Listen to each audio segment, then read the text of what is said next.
Kelajuan dan ketangkasan dalam bola sepak adalah sangat penting. Jaringan hebat menjamin kemenangan setiap perlawanan.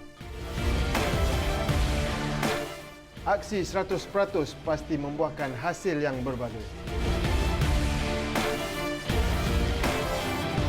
Hai, Dek. Hai, Ayah. Buat apa tu? Baik. Oh, dah makan belum? Dah. Red One. Memang best. Kita tempuh barisan hadapan berkorban cerita tempuh. Ini kebangkitan satu perjuangan.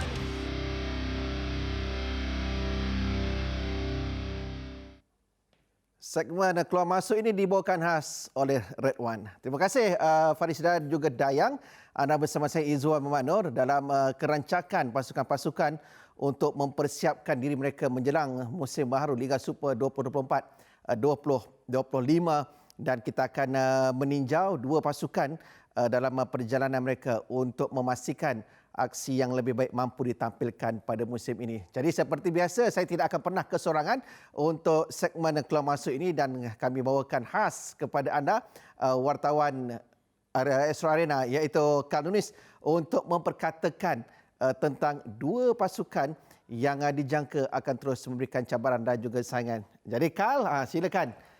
Yang nampaknya sibuk untuk mengorek, menggali berita-berita penting. Dan hari ini kita akan menyentuh terlebih dahulu tentang Kedah Darul Aman. Banyak yang agak gusar sejauh mana persiapan pasukan Kedah Darul Aman menjelang saingan musim baharu nanti, apatah lagi dengan beberapa masalah yang mereka hadapi. Mungkin Kal ada perkongsian menarik untuk menenangkan jiwa-jiwa para penyokong Sang Kenari.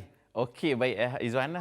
Anda mewakili ribuan peminat-peminat Kedah di luar sana yang ada alasan tersendiri untuk teruja dengan line up baru musim 2024 dan juga 2025 ini. Dan saya fikir nama yang paling besar sudah pastinya sekembali pemain bekas pemain Kedah iaitu Afiq dan juga Sony Norde, Faiz Nasir serta Nurul Laif. Nurul Laif nama besar Izzuan, seperti yang anda dapat lihat, beliau merupakan pemain yang pernah beraksi di saingan kancah Liga Juara-Juara Asia ACL pada musim lalu.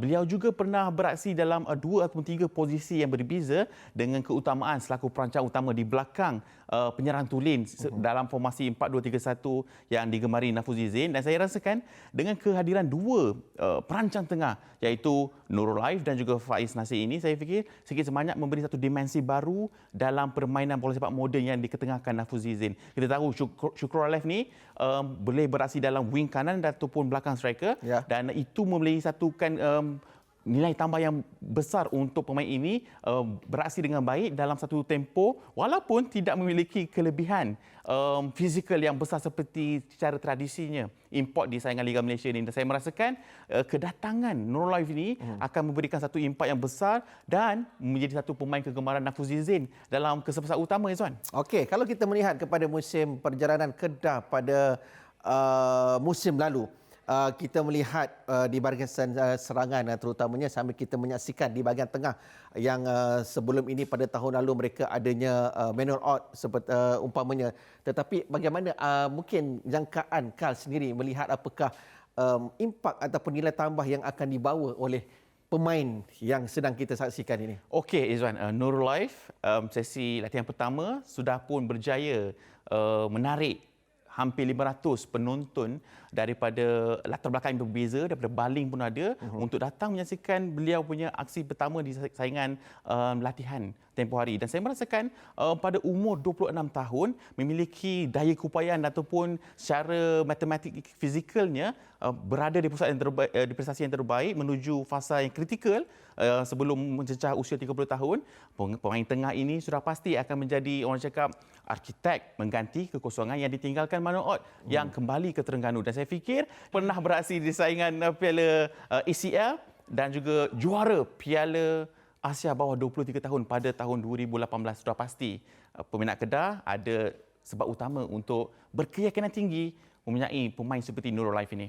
Okey, di bahagian serangan, mereka musim lalu meletakkan William Wira sebelum digantikan oleh Irfan Dayo. Jonathan Balotelli juga berada di situ, tetapi pada musim ini membawa Sonny Nordin dari Terengganu untuk memperkuatkan bahagian serangan. Kal. Seperti kebiasaan, Nafuzi Zain menaruh harapan tinggi untuk pemain di bahagian sayap kiri dan juga sayap kanan, dan saya fikir keupayaan Sonny Nordin untuk beraksi di selaku penyerang tulen pada setengah perlawanan sudah pasti menambah nilai dalam formasi 4-2-3-1 Nafuzi. Seperti kita dapat lihat pada musim lalu, Sonny Nordin antara ancaman utama ketika Terengganu bertemu dengan JDT, yang kita tahu kan beliau menjadikan gol daripada sepakan percuma, dan itu merupakan satu elemen yang menarik untuk kita perkatakan terhadap Sonny Nordin ini. Walaupun bakal mencecah usia 35 tahun menuju penghujung tahun ini, saya fikir beliau masih lagi mempunyai ruang dan juga peluang untuk memberikan sesuatu untuk Kedah dan juga Nafuzi Zain, memandangkan beliau ini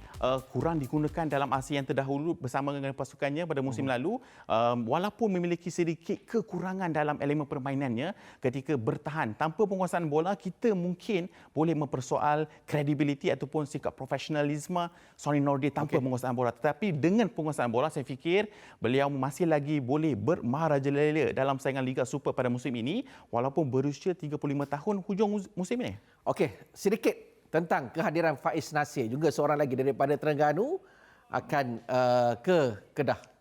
Okey, Faiz Nasir ni orang panggil Messi, kan? Dan seperti yang kita tahu, Nafuzi Zain ni memang ada tempat yang khusus untuk pemain yang tidak mempunyai fizikal tetapi vision yang menarik, kaki kiri, dan berupaya untuk bermain dalam 3 posisi yang berbeza di belakang penyerang. Dan saya fikir beliau akan mendapat keyakinan yang beliau tagih selepas beraksi dengan pasukan Kelantan United pada musim lalu dengan niat yang sama, iaitu untuk mendapatkan minit permainan. Dan Faiz Nasir ini bersama dengan Coach Nafuzi ketika di Terengganu, antara tonggak penting dalam hasil final beliau akan masuk dalam 30 minit yang terakhir. Kelincahannya di bahagian sayap kanan dan juga di belakang striker ini memanglah ditagih. Berusia 32 tahun menuju musim saingan musim ini, memiliki satu daya jentera ataupun pemusnah yang sangat-sangat berbahaya. Tinggal lagi hanya perlu berinteraksi dengan penyerang sokongan ataupun Syafiq Ahmad di bahagian serangan, dan saya fikir Syafiq Ahmad dan juga rakan-rakan berupaya untuk mengambil kesempatan di atas vision yang dimiliki oleh Faiz Nasir. Okey Kal, kalau kita perasan tadi Kedah setakat ini hanya perkongsian kita 2 pemain import.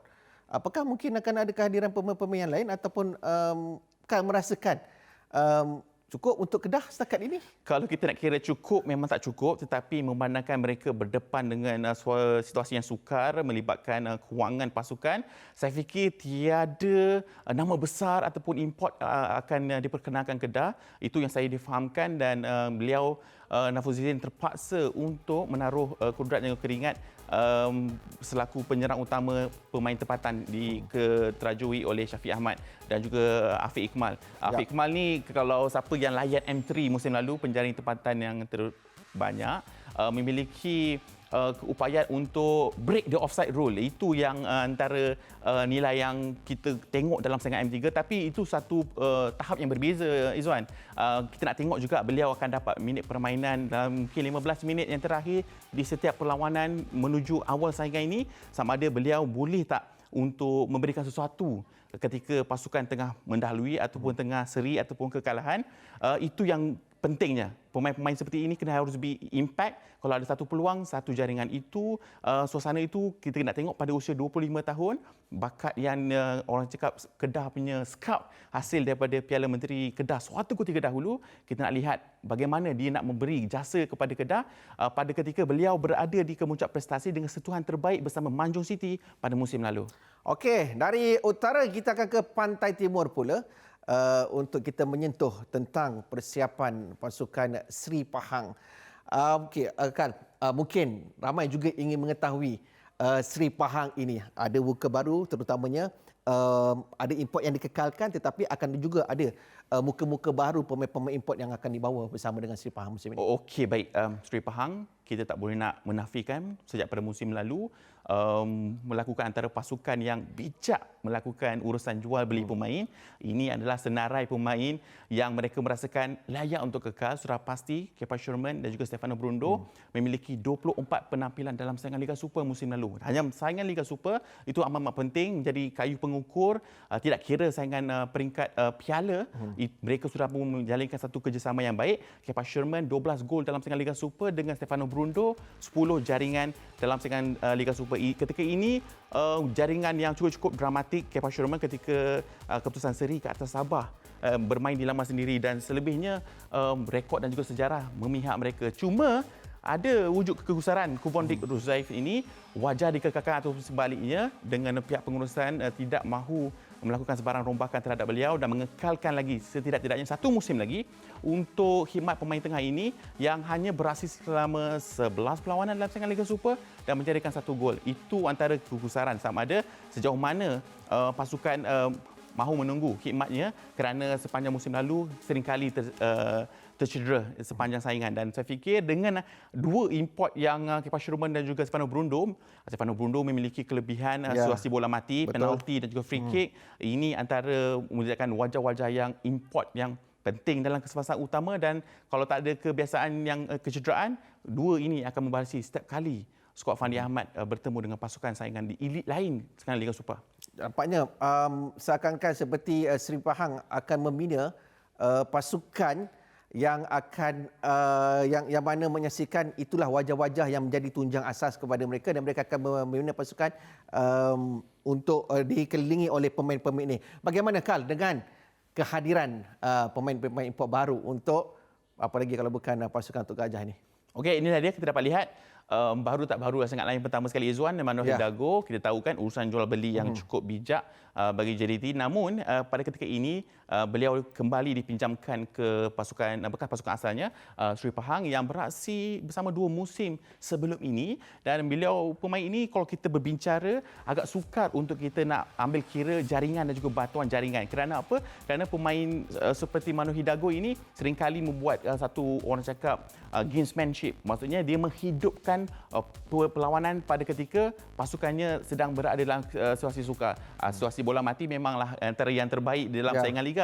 Sebab tu JDT sambar khidmat beliau, dan saya merasakan Seri Pahang harus bersyukur kembali mendapatkan beliau dengan berharap dapatlah satu musim untuk bersama dengan Seri Pahang sebelum, kalau dalam tengok urusan jual beli itu, JDT boleh memanggil pada bila-bila masa. Okey, begitu juga dengan kita dah tahu Hidalgo punya gameplay. Sedikit tentang Alexander Svetkovic dan juga Mykola Agapov. Okey, Svetkovic ni sebenarnya dah lama Coach Fandi, ni kita cerita di sebalik tabir, Coach Fandi memang gemar dengan pemain tengah bertahan dan memiliki kebolehan untuk bermain selaku pertahanan tengah juga, berketinggian 1.188 cm. Dan itu syarat ataupun yang ditetapkan kepada pihak pengurusan untuk mendapatkan yang pertahanan yang besar, dan akhirnya Coach Fandi dapat juga menerusi Svetkovic ini, dan saya merasakan dah memang selalu kebiasaan dengan datangnya daripada belah-belah negara Soviet ni. Mereka sebenarnya memiliki satu kebolehan untuk beraksi dengan ganas untuk bertemu dengan pasukan seperti Kedah, Terengganu, JDT. Inilah orang dia. Begitu juga dengan Mykola Agapov. Mykola Agapov 30 tahun, penjaring terbanyak liga dia bersama bekas pasukannya di Liga Kazakhstan di 24 gol dalam 28 perlawanan pada musim lalu sudah cukup untuk menceritakan Mykola Agapov ni selaku antara partner dengan Kepa Sherman pada musim ini, pada musim 2024 ini. Okey. Last sekali, simple, padat dan ringkas kedudukan Seri Pahang untuk musim ini. Kalau kita lihat Seri Pahang memang dah biasa top 6. Tapi musim ini saya merasakan Seri Pahang berupaya untuk mengetuk pintu 3 pasukan yang terbaik dengan saya merasakan kelompok yang ketiga saingan Liga Super musim ini. Okey, terima kasih Karl. Jadi sekian perkongsian kita untuk minggu ini bagi keluar masuk. Kembali semula bersama Dayan dan juga Faris. Kita tempur barisan hadapan berkobar jeritan tempur.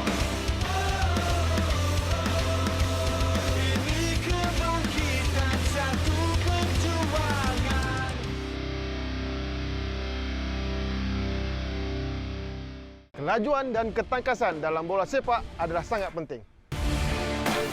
Jaringan hebat menjamin kemenangan setiap perlawanan. Aksi 100% pasti membuahkan hasil yang berbaloi. Hai, Dek. Hai, Ayah. Buat apa tu? Baik. Oh, dah makan belum? Dah.